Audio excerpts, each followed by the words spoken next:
Le bassin Artois-Picardie, c'est cela. Une mosaïque de paysages, des plaines du Nord aux collines de l'Artois, en passant par les étangs de la Somme. Ici vivent près de 5 millions d'habitants, à cheval sur 2 régions et 4 départements. Ce bassin fait aussi partie du district Escaut, un découpage géographique dû à la nature même de ce fleuve qui prend sa source en France, près de Cambrai, traverse la Belgique avant de se jeter dans la mer du Nord en Hollande et qui nécessite donc une gestion internationale. Mais ce bassin, c'est avant tout un bassin hydrographique où courent près de 8000 km de cours d'eau. Sa spécificité réside dans l'absence d'un grand fleuve et dans la présence de nombreux canaux et rivières. Les nappes d'eau souterraines y sont importantes et fournissent plus de 95% de la ressource en eau potable. C'est aussi une façade maritime conséquente, tant du point de vue économique que touristique. Mais le bassin Artois-Picardie, c'est aussi un passif industriel très lourd. Pendant plusieurs décennies, l'eau de cette région a beaucoup souffert. Sites pollués, sédiments toxiques dans les cours d'eau, rejets industriels, rien ne lui a été épargné. Des progrès importants ont depuis été faits pour reconquérir la qualité de cette eau. Il s'agit aujourd'hui de faire encore mieux. L'objectif, c'est le retour à un bon état de l'eau et des milieux aquatiques, avec une date, 2015. Avec la directive cadre sur l'eau du 23 octobre 2000, l'Union européenne s'est dotée d'une politique sur l'eau doublement ambitieuse. D'une part, atteindre le bon état de l'ensemble des milieux aquatiques en 2015. 2015, c'est une échéance importante. D'une part, pour notre alimentation en eau potable, c'est assurer à l'échéance 2015 de l'eau de bonne qualité et en bonne quantité pour assurer cette alimentation en eau potable des populations. C'est également, je dirais, le bon état qualitatif et quantitatif des eaux nécessaires aux activités économiques, que ce soit l'industrie, que ce soit l'agriculture, mais également pour toutes les activités ludiques que nous pouvons avoir, baignade, pêche et autres sports aquatiques. C'est la première ambition de cette directive cadre. La seconde ambition, c'est que tout au long du processus qui va nous permettre d'atteindre ce bon état en 2015, eh bien, le public participe. Il participe d'une part à l'état des lieux, au bilan qui sera fait sur l'état de nos milieux aquatiques. Et ça, c'est ce qui se passe en ce moment, du 2 mai au 2 novembre. Et ensuite, lorsqu'on aura déterminé toutes les actions qui nous permettront d'atteindre ce bon état, actions techniques, mais aussi sur les plans financiers, fiscaux, économiques, eh bien, le public sera également consulté pour donner son avis, dire s'il est d'accord ou pas d'accord. Je dirais d'une part sur les mesures à mettre en œuvre et sur les objectifs que les différents acteurs se donneront à l'échéance 2015. Pour atteindre les objectifs de cette directive européenne, il s'agit donc d'établir des priorités, des enjeux. Et le premier de ces enjeux, c'est la qualité.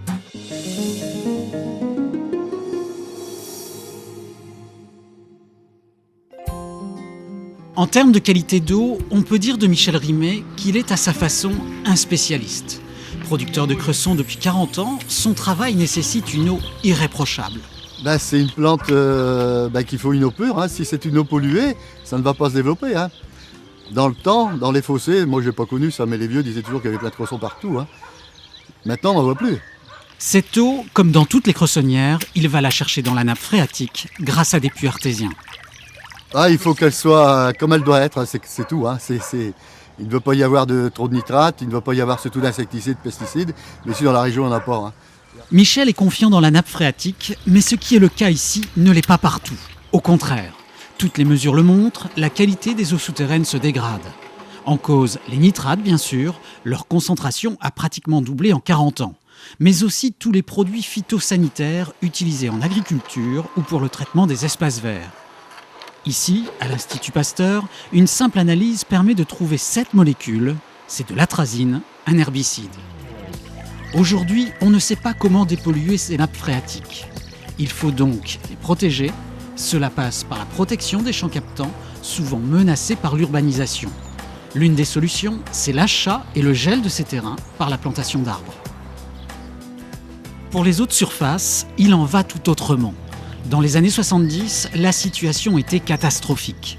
Les cours d'eau étaient dégradés par les pollutions intenses de notre région. En 3 décennies, des efforts considérables ont été faits. Stations d'épuration, collecte des diverses pollutions, bref, ça va nettement mieux. Mais il reste du chemin à parcourir. Certains cours d'eau souffrent encore d'eutrophisation, c'est-à-dire le développement excessif d'algues et de lentilles d'eau, provoquant l'asphyxie du milieu aquatique. Les causes en sont connues, les nitrates et les phosphates. Ces mêmes nitrates et phosphates qui sont parfois responsables de l'apparition d'algues sur le littoral.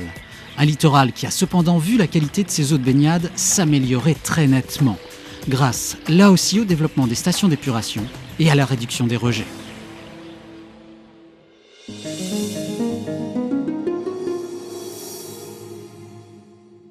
Deuxième enjeu, et non des moindres, la gestion quantitative des ressources en eau. Bernadette Cordonnier travaille pour l'Agence de l'eau. Aujourd'hui, elle vient mesurer le niveau de la nappe phréatique dans l'un des 160 points de contrôle répartis sur tout le bassin Artois-Picardie. Vous voyez, la sonde a touché l'eau, la lumière s'allume, ce qui nous permet de lire la profondeur de la nappe, 35,50 m. C'est un niveau relativement bas car la pluie s'est faite plus discrète cet hiver. Mais pas de quoi s'alarmer, car de l'eau, il y en a, et plutôt en excédent. C'est un constat indéniable dans le bassin Artois-Picardie. Chaque année, les prélèvements en eau potable sont de l'ordre de 320 millions de mètres cubes, soit un peu plus de 10% de la recharge de ces nappes par les eaux de pluie. Et ces prélèvements diminuent. Il n'empêche, il faut préserver cette ressource et gérer sa bonne répartition.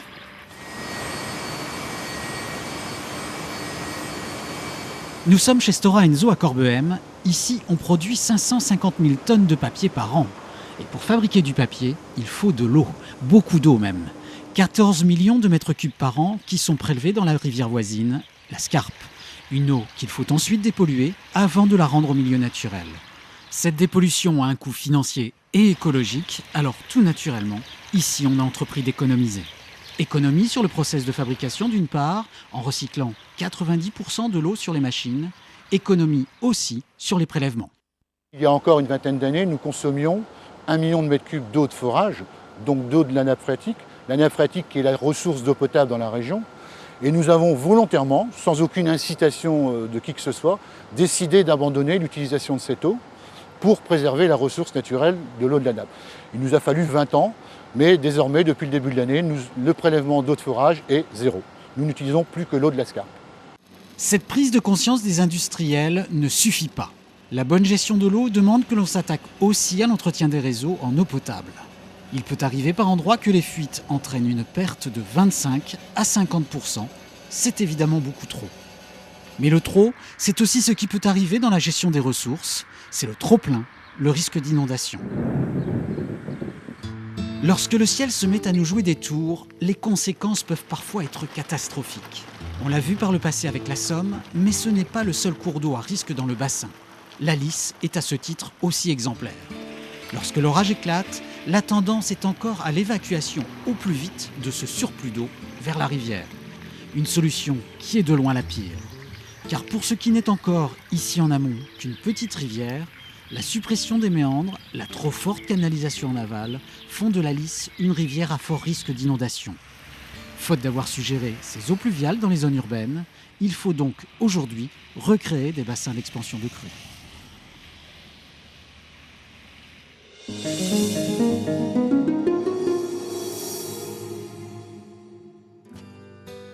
À la qualité de l'eau vient s'ajouter la qualité des milieux qui en dépendent. La flore, la faune aquatique, les zones humides constituent un patrimoine naturel particulièrement sensible et surtout menacé. Comme ici en baie de Somme, les zones humides, territoires de transition entre terre et eau, ont un rôle primordial dans le cycle de l'eau. Stéphane Lefebvre est hydrobiologiste. Depuis 1 an, pour la Fédération de pêche du Pas-de-Calais, il établit un diagnostic écologique des cours d'eau du département. Il connaît donc bien le rôle essentiel de ces zones humides. Alors, elles sont importantes de par leur rôle auto-épurateur, donc pour jouer sur la qualité d'eau, donc pour permettre à l'eau de s'infiltrer lentement dans le sol et donc d'épurer les eaux. Donc ça joue sur la chimie de l'eau et l'amélioration de la qualité d'eau.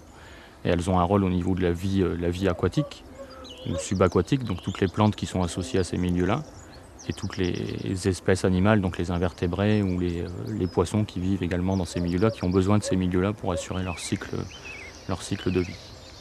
Ces zones humides ne cessent pourtant de se réduire. À cela, un seul responsable, l'homme et son éternel besoin d'expansion.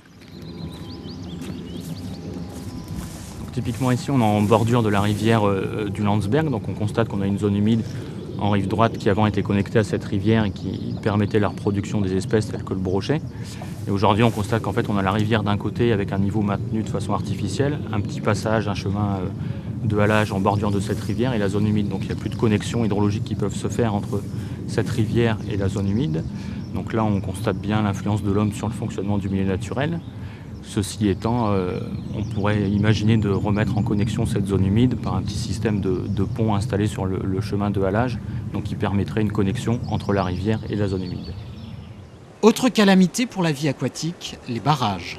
Rien que pour le département du Pas-de-Calais, on en a recensé près de 800. Ils constituent des obstacles le plus souvent infranchissables pour les espèces migratoires, telles que le saumon ou la truite. Et bien peu sont équipés, comme ici, d'une passe à poissons, seul outil permettant au cours d'eau de retrouver pleinement ses fonctions biologiques.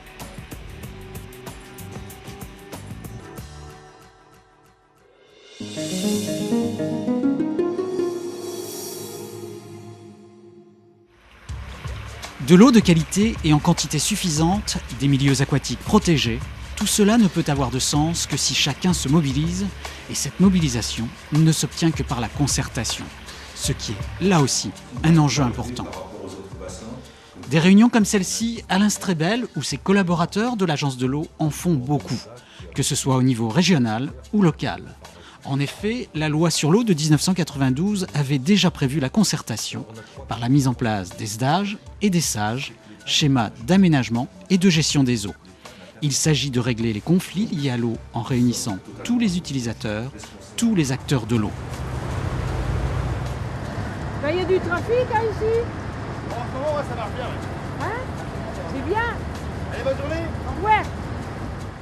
Janine Petit est une habituée de la concertation. Elle représente les associations de protection de l'environnement au sein d'ESCO Vivant, un regroupement des différents acteurs en charge de la requalification de l'ESCO et de son bassin versant. Et pour elle, la concertation n'est pas toujours un long fleuve tranquille. On a beaucoup de difficultés.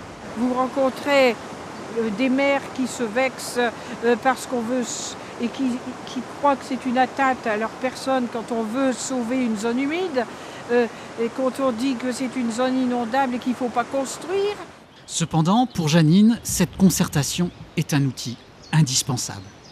C'est bâtir des projets nouveaux en accord avec les priorités, les enjeux de l'eau et les priorités incontournables, voilà, pour l'avenir. Et ça n'existait pas avant et c'est votre génération, c'est notre boulot. Parce qu'après, il sera trop tard.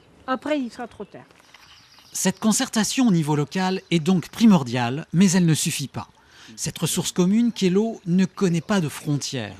Une petite pollution sur l'Escaut, justement, peut avoir de grandes conséquences en Belgique.